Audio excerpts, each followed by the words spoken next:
Bonjour à tous et bienvenue dans ce nouvel épisode de V plus M égale Préco. Aujourd'hui, je n'ai rien à vous montrer malheureusement parce que mon imprimeur est au travail et qu'il n'a pas encore terminé son travail. La prochaine fois, j'essaierai de vous montrer les cartes et les fiches de révélation et on parlera un petit peu de cela. J'ai des gens qui se sont interrogés sur la possibilité éventuelle d'être remboursé et c'est tout à fait possible.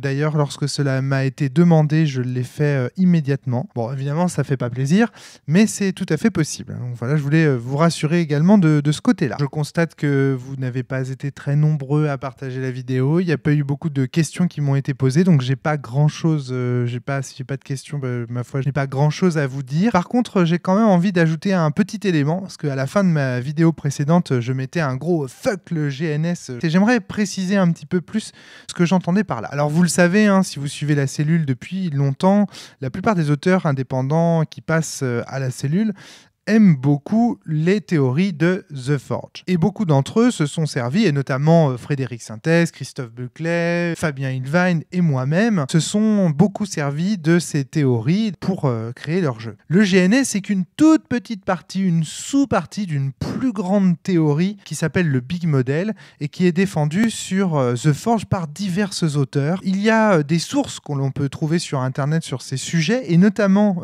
une source que j'aime beaucoup qui est la conférence de Christophe Buclet sur le sujet. Donc si vous tapez Big Model sur Internet, tiens, je n'ai même pas vérifié d'ailleurs que si on tapait Big Model Christophe Buclet sur Internet, ça marchait. Je vais vérifier ça. Oui, ça marche. Je vais te vérifier en live. Donc oui, ça marche. Si on tape Big Model Christophe Buclet sur Internet, on tombe rapidement sur donc un article qui s'appelle Christophe Buclet, la grille d'analyse de la forge. Donc c'est un article, une conférence qui a été enregistrée à Orchidée en 2015. Et cette conférence nous présente à mon avis très très bien ce qu'est le Big Model. Alors évidemment, il est tentant d'utiliser cette grille d'analyse pour essayer de trouver une grammaire au jeu de rôle et finalement de faire ses propres jeu. Mais cette grille d'analyse n'a pas été créée pour ça. Cette grille d'analyse a été créée pour parler concrètement des parties. Et donc, elle n'a pas été destinée aux auteurs de jeux à les aider à faire justement des jeux meilleurs ou à leur donner un manuel de création de jeux. C'est pas l'objectif du Big Model. Le Big Model avait pour but de camper un certain nombre de mots, de certain nombre de vocabulaire pour justement aider les gens qui rencontraient des problèmes au cours de leur partie de jeu de rôle à en parler et essayer de trouver des solutions. Et c'est ainsi qu'a notamment été créé donc le fameux GNS qui distingue 3 types de moments dans les parties de jeux de rôle et 3 types d'attitudes ludiques, d'attentes ludiques au cours d'une partie de jeu de rôle, qui sont le gameisme, le dudisme, le narrativisme et le simulationnisme, qui est le simulationnisme en français. Bien sûr, ces 3 attitudes, je ne vais pas les détailler ici, mais on a tendance à penser que lorsque ces 3 attitudes sont soutenues en même temps par les règles d'un jeu, eh bien, il y a de fortes chances pour que, appliqué autour de la table, le système de jeu devienne alors dysfonctionnel. C'est-à-dire qu'ils permettent à 2 joueurs de s'opposer et sur la base des règles présentes dans la base, justement. Eh bien, justement, je pense que Vademecum est un jeu dysfonctionnel au sens du GNS. Ce jeu, en fait, met en scène 2 attitudes, au moins 2 des attitudes ludiques du GNS en concurrence. Alors, le narrativisme, pas trop dans Vademecum. Hein. Y a pas parce que, en fait, les joueurs n'ont pas tant que ça le contrôle de l'histoire dans Vademecum. On ne peut pas vraiment aiguiller l'histoire en elle-même vers un sens ou un autre. Par contre, on peut aiguiller l'histoire de son personnage vers un sens ou un autre. Et l'histoire du groupe et compagnie. Donc oui, il y a peut-être quand même une dimension narrativiste, notamment au niveau moral. Il y a peut-être quelque chose quand même de narrativiste. J'ai été un peu vite en disant que cette proposition créative était absente. Mais en tout cas, ce qui est sûr, c'est que sont très présentes les propositions créatives simulationnistes et ludistes. La ludiste, parce que c'est évident, on a un jeu de plateau, un jeu de société, un jeu d'échecs.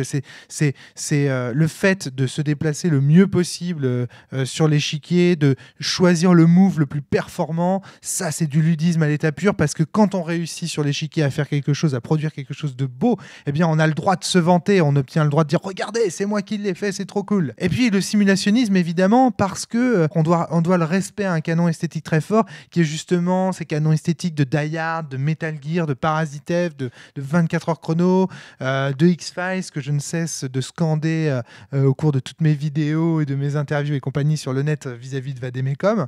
Donc, on est quand même dans du simulationnisme carrément. Les échecs sont un jeu ludiste. Parce que dans les échecs, on est en train de se mesurer, en fait, on est en train de mesurer sa puissance psychique, en fait. C'est qui est le plus capable d'avoir la plus grande puissance de calcul.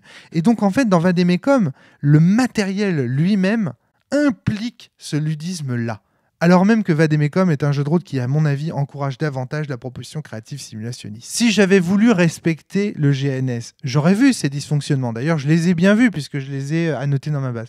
Mais j'ai voulu d'abord respecter le maelstrom. Pour moi, se poser des questions, ça peut être se poser des questions tactiques, comme des questions de comment va réagir mon personnage, comme des questions de comment je pourrais parler pour être le plus classe possible et le plus en accord possible avec ce canon esthétique-là.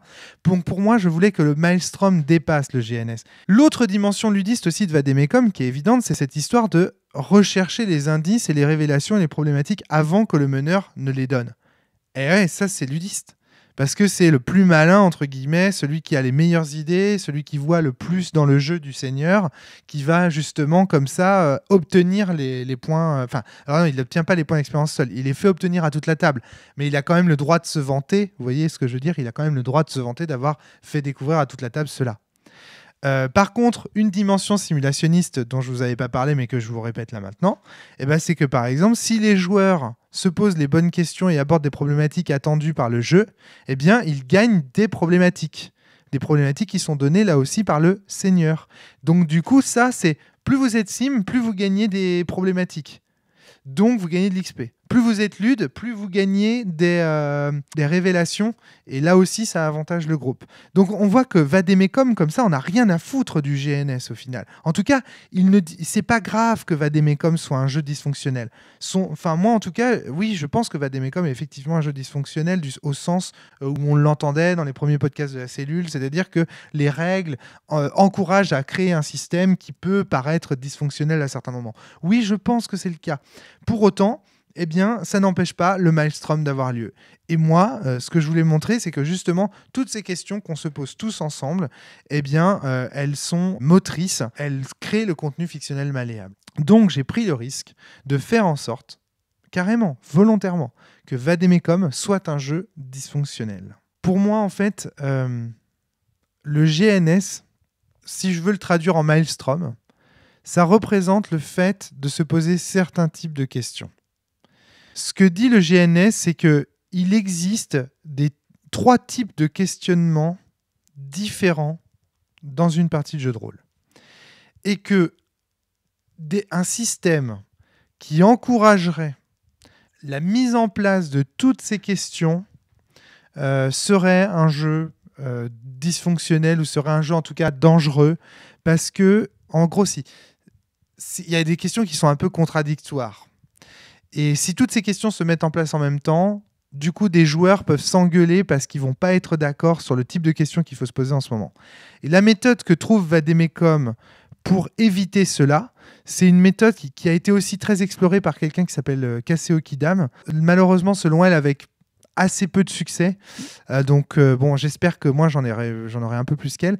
L'idée, c'était de séquencer en fait le jeu de façon à ce qu'on sache exactement à quel moment on se pose quel type de questions. Dans Vademecum, le jeu est séquencé par scène. Par exemple, si on prend le combat, il est évident qu'au cours du combat tactique, les questions ludes sont au centre du sujet. Si on prend par exemple une scène de discussion, il est évident que les questions plutôt narrativiste, la dimension plus narrativiste, morale des personnages, etc., les orientations morales des personnages et l'orientation qu'ils veulent donner à l'histoire qui se crée, qui se joue entre eux, là évidemment à la part belle.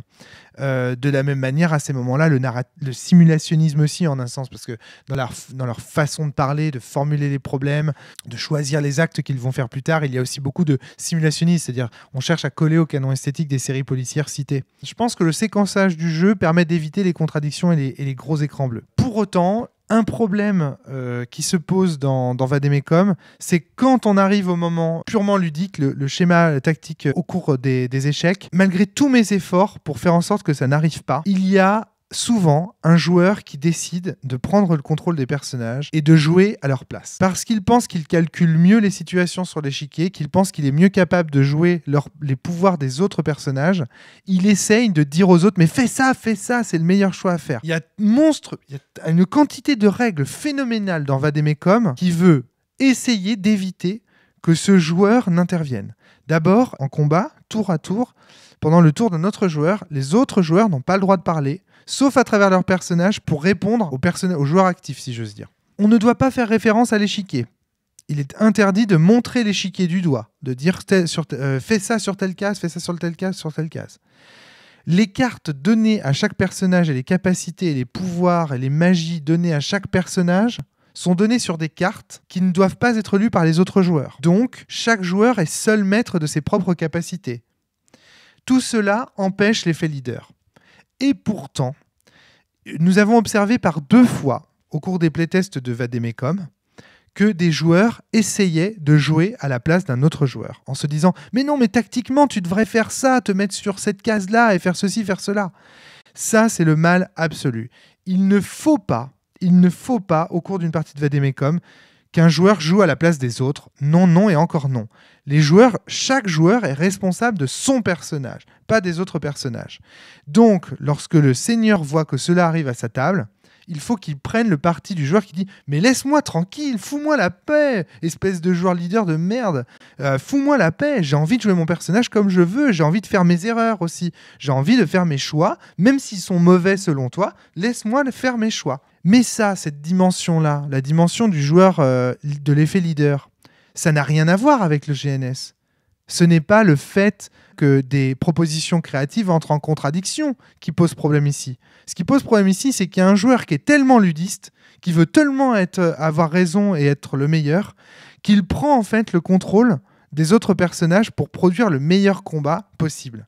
Donc c'est encore c'est-à-dire là, c'est le ludisme pur et dur qui pose problème ici. L'attitude ludique de celui qui dit « je veux jouer mon personnage et faire mes choix, même si pour toi, techniquement, ils sont mauvais », et le personnage qui prend le contrôle des autres parce que tactiquement, il voit les meilleurs choix possibles, ces 2 attitudes-là, elles sont toutes 2 ludistes. Elles ne sont pas en contradiction du point de vue du GNS. Elles sont en contradiction parce qu'il y en a un qui veut prendre le contrôle d'un autre, parce qu'il pense être meilleur que lui et qu'il pense qu'à sa place, il ferait mieux que lui. Enfin, tout ça pour vous dire que bien que Vademecum soit un jeu qui semble dysfonctionnel et qui a voulu, en tout cas qui en a eu rien à foutre de savoir s'il était dysfonctionnel ou pas, s'il y a des problèmes dans Vademecum, ils ne sont pas forcément liés à sa dysfonctionnalité. Et ça, c'est quelque chose aussi que m'a dit Christophe quand on a commencé à parler, vous savez, du terme machine à saucisses. Il me disait souvent, mais Romaric, à force de tous les ranger comme ça parmi les machines à saucisses, eh bien, vous privez ces jeux de disparité entre eux. Vous vous empêchez, avec ce regard-là, de voir des mécaniques qui vous feraient sortir de ce paradigme. Je ne sais pas comment le dire. C'est-à-dire qu'entre 2 machines à saucisses, il y a plein de différences. Et à cause de ce terme de machine à saucisses qui fait comme ça un gros paquet ultra péjoratif de jeux, eh bien vous vous occultez ces différences et vous vous fermez à certaines mécaniques. Et ça vous empêche d'être des bons analystes de jeux. Prends ça dans la gueule. Eh ben moi, ça m'a fait du bien qu'on me dise ça. Et de la même manière, le GNS, c'est pas l'alpha et l'oméga du jeu de rôle. Le GNS, si on voit tout sous la forme GNS, eh bien on occulte aussi certaines dimensions des parties, certaines dimensions des jeux. Et à mon avis, ce n'est pas une grille d'analyse qui est toujours pertinente. Alors je vois aussi parfois des auditeurs de la cellule qui disent « Mais pourquoi vous abandonnez pas purement et simplement le GNS ?» Moi, je ne veux pas l'abandonner. C'est un outil parmi les autres. Et donc, il ne faut pas l'abandonner pour autant, il ne faut pas tout rejeter en bloc.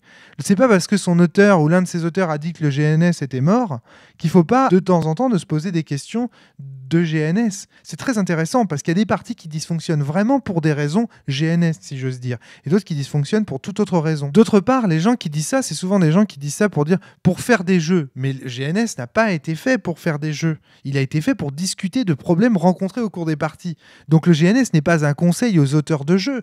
Il est une manière de parler de ses parties, point barre. Donc il ne faut pas l'abandonner parce qu'il ne serait pas un bon guide de création de jeu. Il faut l'abandonner. Enfin, je veux dire, c'est normal, il n'a pas été pensé pour ça. Alors pourquoi est-ce que je continue parfois d'employer le GNS dans la cellule ? Eh bien, c'est très simple. C'est parce que poser la question du GNS à des gens les fait toujours parler. Toujours. Parfois, j'aime bien relancer les gens sur le GNS.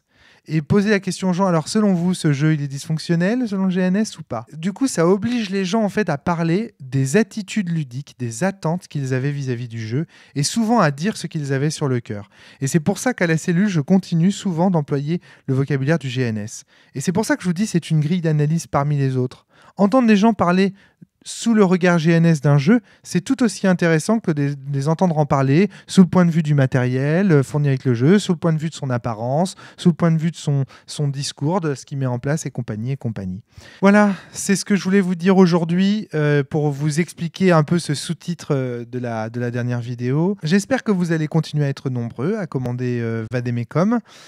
Pour le moment, vous n'êtes pas très très nombreux non plus. Alors, on est parti sur 200 exemplaires avec mon imprimeur. J'espère que vous serez un petit peu plus dans les jours qui viennent. Voilà. Allez, portez-vous bien et surtout, jouez bien, c'est ça qui compte. Bonne journée à tous.